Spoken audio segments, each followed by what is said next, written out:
자, 우리 지난 주일 어떤 말씀을 배웠습니까? 혹시 기억나십니까? 마태복음 7장 1절에서 5절 말씀을 통해서 하나님 예수님께서는 우리에게 비판하지 말라라는 말씀을 주셨습니다. 근데 이 말씀은 단순히 너희의 입을 닫아라, 너희의 생각을 포기해라 라는 것이 아니라 우리가 무심코 앉아 있었던 재판관의 자리에서 내려와 은혜의 자리로 너희의 위치를 옮겨라 라고 하는 주님의 준엄한 명령이었습니다. 내 눈에 들보를 먼저 보고 형제를 긍휼히 여기라는 그 말씀 앞에서 우리의 마음에는 큰 찔림이 있음과 동시에 자유함을 누리지 않았습니까? 자, 그런데 오늘 말씀을 보면 조금 당황스럽습니다. 아주 이상하고 왜 주님이 오늘 본문에 이것을 언급하실까라는 생각이 듭니다. 우리 6절 말씀 다시 한번 더 읽어보도록 하겠습니다. 시작. 거룩한 것을 개에게 주지 말며 진주를 돼지 앞에 던지지 말라. 그들이 그것을 발로 밟고 돌이켜 너희를 찢어 상하게 할까 염려하라. 아멘. 여러분, 이 말씀을 처음 들을 때 솔직히 여러분 마음이 어떻습니까? 조금 불편하지 않습니까? 방금 전까지만 해도 비판하지 말아라, 형제의 티를 보지 말아라 하고 하셨던 주님이 갑자기 어떤 사람을 개, 돼지로 비유하는 것 같습니다. 아니, 사랑하러 가실 때는 언제고 이제 와서 누군가를 개, 돼지 취급하라는 것은 마치 차별과 배제처럼 느껴지는 것 사실입니다. 여기서 우리가 혼란을 느끼게 되는 것이죠. 1절부터 5절까지는 사랑과 용납의 메시지를 전해주었다면 6절에서는 거절과 구별의 메시지를 전해주는데 이것이 서로 충돌하는 것처럼 느껴지기 때문입니다.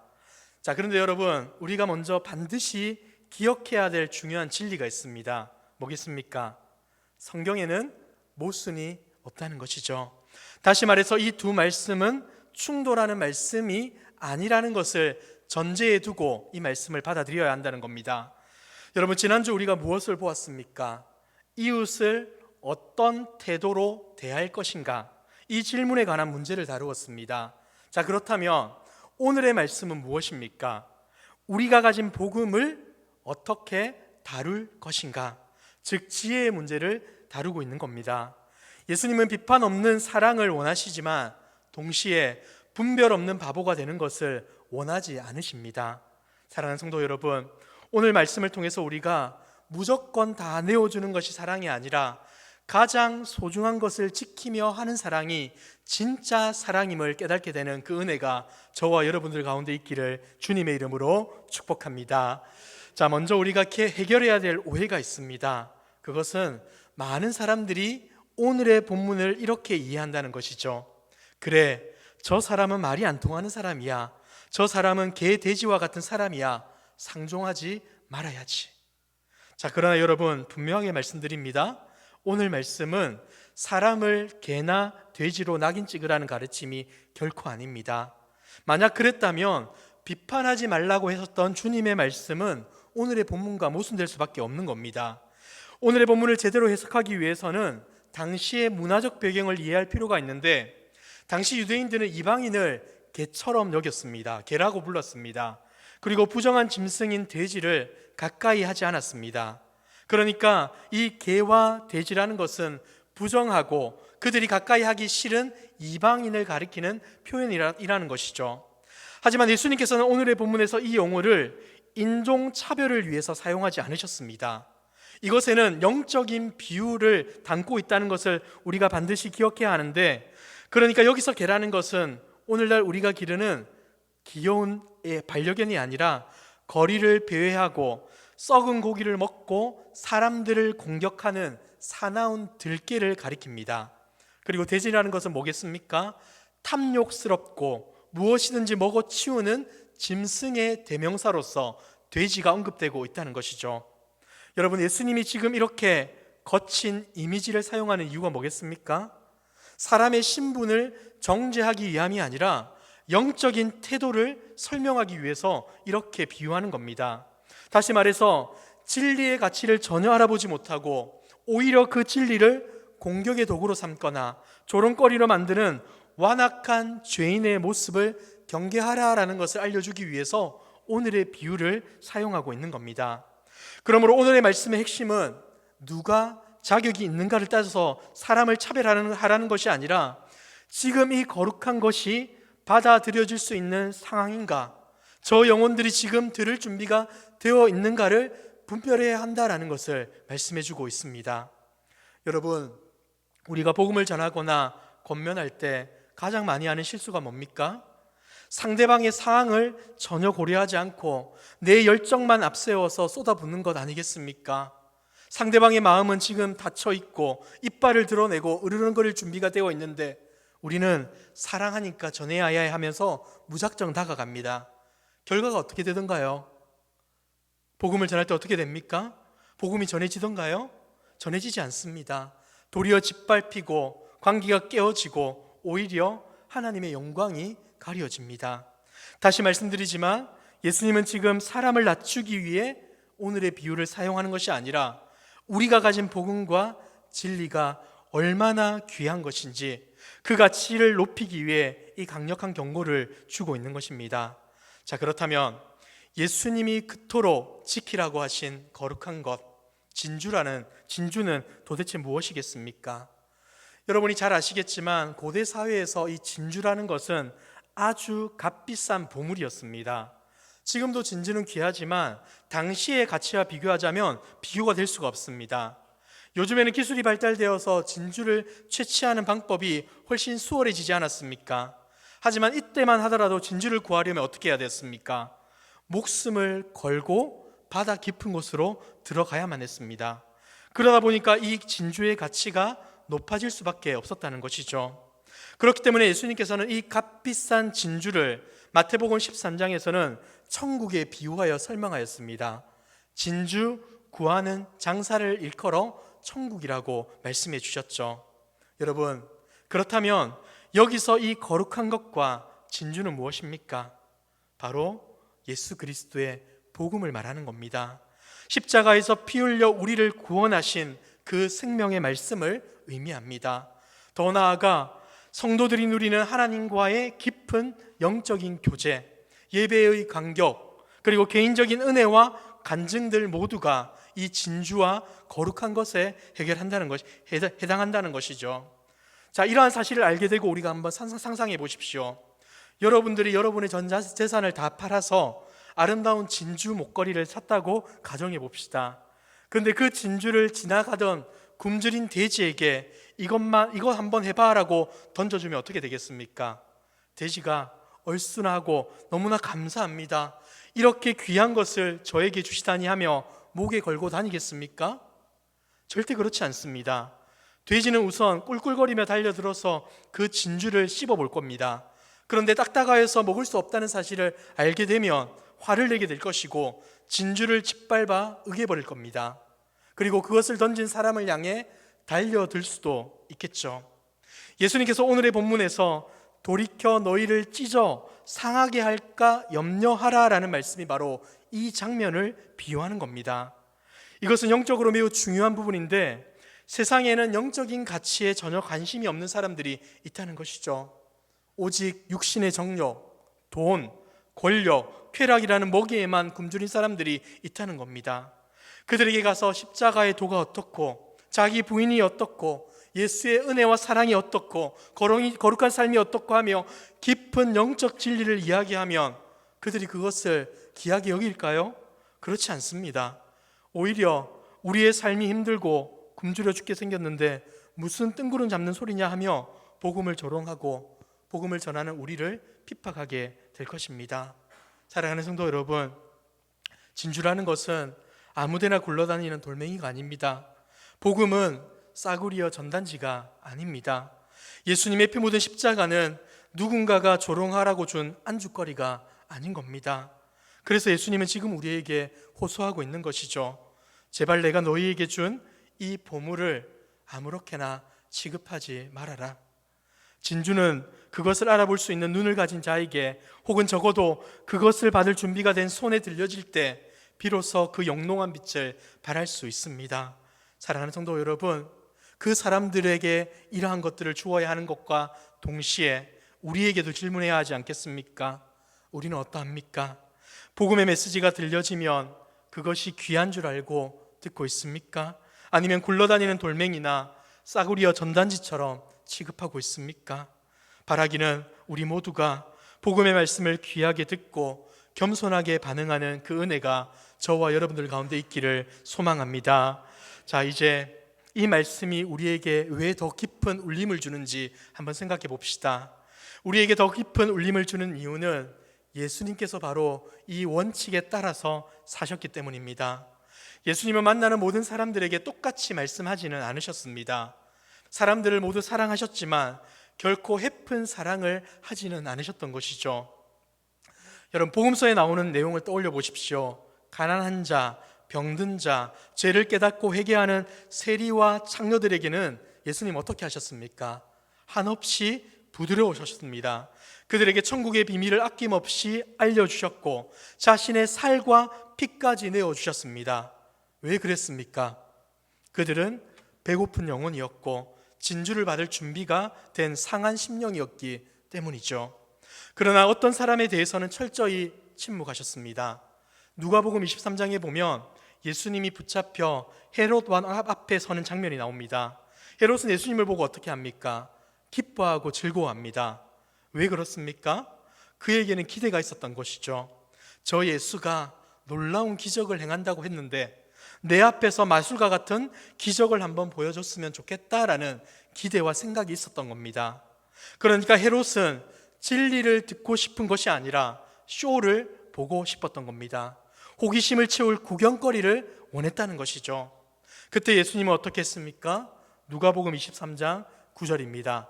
우리 같이 한번 읽어볼까요? 시작. 여러 말로.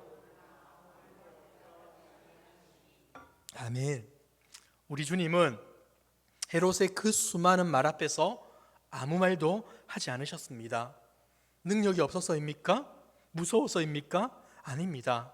헤롯은 진주를 받을 준비가 되지 않은 사람이기 때문입니다. 진주를 가지고 장난칠 준비가 된 사람이었기 때문에 예수님은 아무 말도 하지 않으신 것이죠.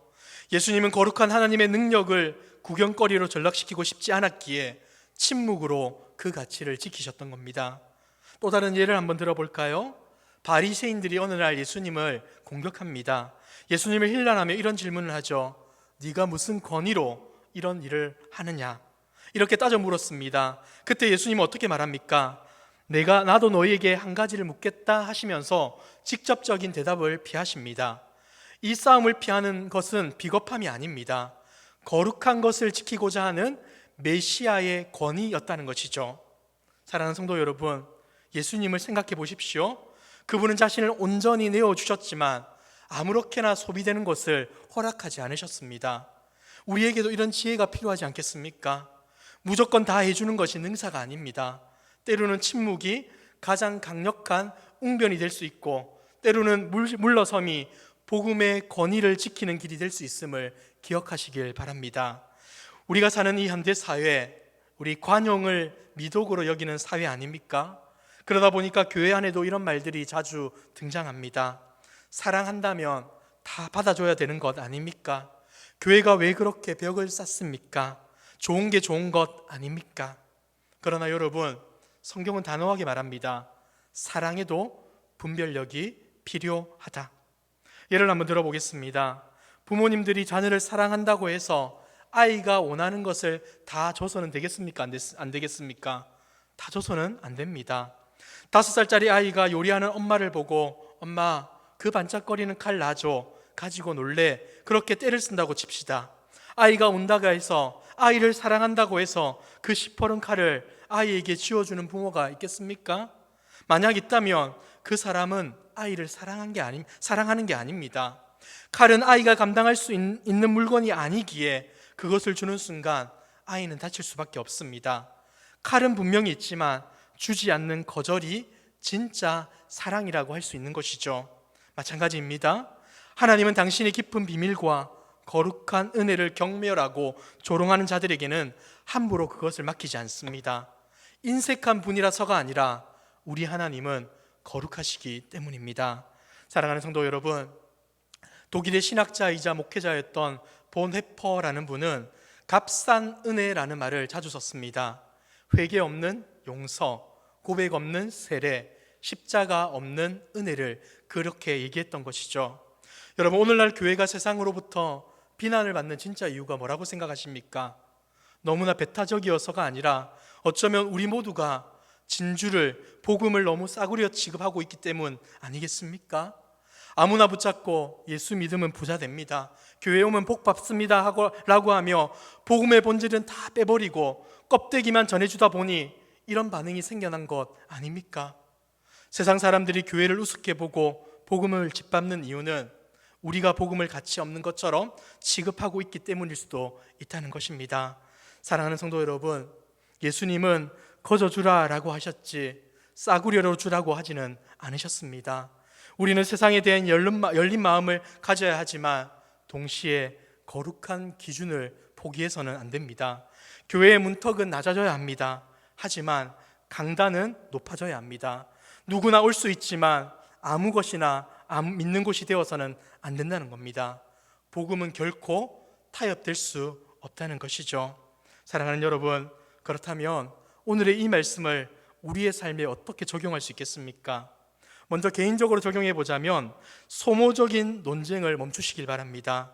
여러분의 직장에서, 인터넷상에서 혹은 명절 가족 모임에서 신앙 문제로 논쟁이 붙을 때 있습니까? 없습니까? 있죠. 상대방은 들을 마음이 전혀 없고 오직 꼬투리 잡고 비꼬고 조롱하기 위해 우리에게 질문을 합니다. 야, 하나님 있으면 세상이 위에 이 모양 이 꼴이고 너는 왜 그렇게밖에 못 사냐? 교회 다니는 것들 더 하더라. 이렇게 말을 합니다. 이런 상황에서 우리가 내가 이 사람을 설득해야 해, 내가 여기서 지면 하나님의 영광이 가려져 라는 강박을 갖고 얼굴을 붉히며 끝까지 싸울 때가 있지 않습니까? 자, 그런데 여러분, 돌이켜 보십시오. 생각해 보십시오. 그런 방식으로 대화가 끝나고 나면 어떻게 되던가요? 하나님의 영광이 드러나고 복음이 전해지던가요? 오히려 마음이 상하고 관계는 더 나빠지고 영적으로 탈진해 버립니다. 예수님은 말씀하셨습니다. 그만해라. 진주를 던지지 말아라. 아예 복음은 자체를 전하지 말라는 말씀이 아닙니다. 설명해도 듣지 않으려는 완악한 마음 앞에서는 논리적인 설명보다 거룩한 침묵이 우리의 삶의 증거가 훨씬 더 강력하다라는 것을 알려주고 있는 겁니다. 여러분, 계속해서 여러분 자신을 소모하지 마십시오. 신앙을 조롱받으면서까지 참는 게 사랑이야 라며 가만히 있는 것은 겸손이 아니라 무지입니다. 그때는 조용히 그 자리를 피하거나 화제를 돌리는 지혜가 필요합니다. 그리고 그 영혼을 위해 뒤에서 간절히 기도하시고 복음으로 변화된 여러분의 모습을 정직하게 보여주십시오. 그것이 바로 진주를 지키는 우리의 태도라는 것이죠. 다음으로 교회 공동체에서는 거룩함을 회복해야 합니다. 오늘날 현대교회는 어떻습니까? 소비자 중심의 교회가 되어가고 있지 않습니까? 새신자가 오면 혹시나 불편해할까 봐 죄에 대한 설교는 빼달라고 하고 십자가와 회개 이야기는 지루하니까 줄여달라고 말합니다. 오로지 위로와 축복, 좋은 이야기만 해주기를 바랍니다. 마치 예배를 쇼처럼 꾸미려고 합니다. 여러분, 이것이 얼마나 잘못된 일입니까? 여러분, 이것이 진주를 돼지의 먹이로 바꾸려고 하는 행위에 해당합니다. 여러분, 교회는 세상과 달라야 합니다. 세상 사람들이 교회에 왔을 때 여기는 편안해가 아니라 여기는 뭔가 다르구나, 여기에는 범접할 수 없는 거룩함이 있구나를 느끼게 해야 한다는 겁니다. 우리의 예배가 소비되는 공연이 아니라 살아계신 하나님을 만나는 거룩한 자리가 되어야 한다는 것이죠. 우리 한 사람 한 사람이 이 거룩함을 회복할 때 세상은 비로소 교회를 다시금 주목하게 될 것입니다. 자, 마지막으로 이제 중요한 질문 한 가지를 돌아보았으면 좋겠습니다. 여러분, 오늘의 설교를 듣다 보면 한 가지의 질문이 떠오르지 않습니까? 이런 물음을 가질 수가 있습니다. 목사님, 그러면 전도하지 말라는 겁니까? 이 질문 생기지 않습니까? 근데 여러분, 답은 그렇지 않습니다. 마태복음 7장 6절의 말씀은 전도 포기 선언이 아니라 오히려 지치지 않고 끝까지 전도하기 위한 전략에 해당합니다. 예수님이 제자들을 파송하실 때 하신 말씀 혹시 기억하십니까? 마태복음 10장 14절에 보시면 예수님이 제자들을 파송하시면서 이런 말씀을 하셨습니다. 우리 같이 한번 읽어보도록 하겠습니다. 시작. 누구든지 너희를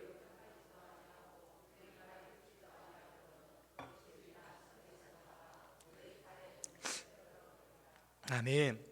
이 말은 너는 탈락이야, 지옥에나 가라라는 저주가 아닙니다. 지금은 때가 아니다. 나는 내 할 몫을 다했으니 이제 결과는 하나님께 맡긴다는 자유함의 선언인 겁니다. 우리는 가끔씩 전도할 때 모든 사람이 내 말에 반응해야 한다라는 생각을 갖습니다.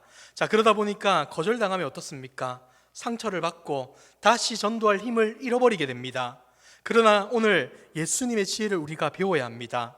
어떤 사람에게 복음을 전했는데 완강하게 거부하고 모욕하면 한다면 거기서 어떻게 하라는 겁니까? 멈추라는 겁니다. 더 이상 진주를 던지지 말라는 것이죠. 대신 어떻게 해야 합니까? 전도 자체를 멈추는 것이 아니라 다른 사람에게 가서 복음을 전해야 한다. 여러분, 세상에는 아직도 진주를 기다리는 영적으로 갈급한 영혼들이 너무나 많이 있습니다. 막힌 문 앞에 서서 울고만 있지 마시고 열린 문을 찾아 떠나시기 바랍니다. 그리고 기억하십시오. 돼지와 같던 사람도 언젠가는 변할 수 있다라는 그 사실을 말입니다. 여러분, 우리가 잘 아는 누가복음 15장에 보면 탕자의 비유가 나옵니다. 그 탕자, 아버지께 유산을 받아가지고 나가서 다 소비해버리고 말죠. 그리고 나가서 그가 했던 일이 무엇입니까? 돼지를 치고 돼지가 먹던 지엄 열매를 먹던 자리에 그가 있었습니다. 근데 그가 돌이켜 그 돼지 지엄 열매 먹던 자리에서 일어났을 때 그가 어디로 돌아왔습니까? 아버지께로 돌아왔습니다. 아버지를 그리워했습니다.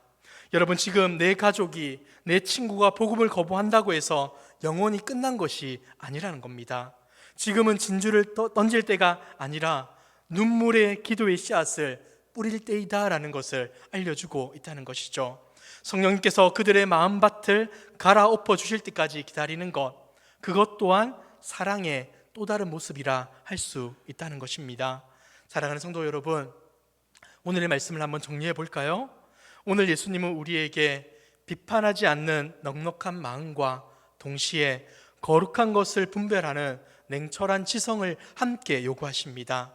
진주는 던지라고 있는 것이 아니라 가슴에 품으라고 있는 것이며 그 가치를 알아보는 귀한 손에 맡겨질 때 더욱 빛난다고 말씀해 주셨습니다. 여러분, 오늘 우리가 먼저 이 질문 앞에 서야 하지 않겠습니까? 지금 저와 여러분은 복음을 소중히 여기고 계십니까? 혹시 우리는 사람들의 비위를 맞추기 위해, 세상 사람들의 인정을 받기 위해 내 안에 있는 예수 그리스도를 너무나 가볍게 취급하고 있지는 않으십니까? 그렇다면 태도를 바꾸셔야 합니다. 모든 사람을 사랑하시고 긍휼히 여기십시오. 그러나 아무 반응에나 여러분을 함부로 내어주지는 마십시오. 세상의 조롱 앞에서 비굴해지지 마십시오. 우리가 가진 복음은 온 우주를 주고도 바꿀 수 없는 예수님의 생명입니다. 그 거룩한 자부심을 가지고 성령께서 예비하신 사람, 가난한 심령으로 진리를 찾는 사람에게 다가가서 정중하게 그리고 간절하게 진주를 내미시길 바랍니다. 그때 그 진주는 영혼을 살리는 생명의 빛이 될 줄 믿습니다. 이 사랑과 거룩함의 균형을 바르게 잡아서 이 어두운 세상 속에서 지혜로운 청지기로 생명의 복음을 전하는 복음의 증인으로 살아가는 저와 여러분들의 모습이 되기를 주님의 이름으로 축복합니다.